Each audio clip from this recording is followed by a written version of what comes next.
শুভ সকাল, সবাই কেমন আছেন? ধন্যবাদ এবং কৃতজ্ঞতা জ্ঞাপন করছি মহান সৃষ্টিকর্তাকে। অন্য দিনের তুলনায় আবারও সুন্দর একটি দিনের আমরা পেলাম, চলে আসলো। কি সুন্দর মনোরম পরিবেশ, দেখলে চোখ জুড়িয়ে যায়।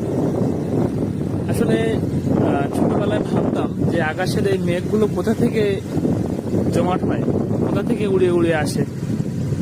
তো এইখানে চাকরি করার সুবাদে বুঝতে পারলাম যে এই আকাশের মেঘ রামপাল তাপবিদ্যুৎ কেন্দ্র থেকে সৃষ্টি হচ্ছে।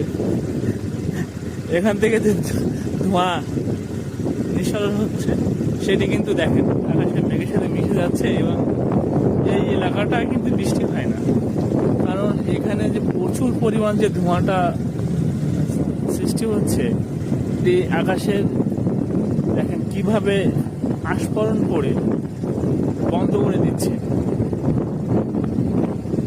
এবং এভাবে কিন্তু সমস্ত এলাকাটা মানে পরিপূর্ণ একটা এই বিষাক্ত ধোঁয়ায় ছড়িয়ে যাচ্ছে।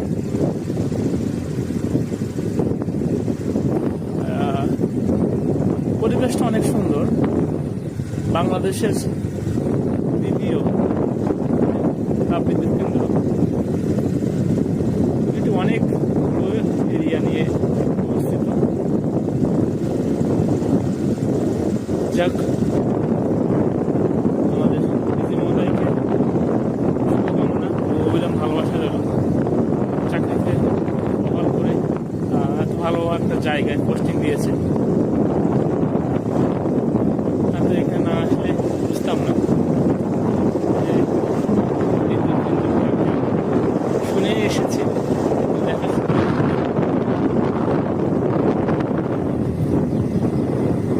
এখানে আমরা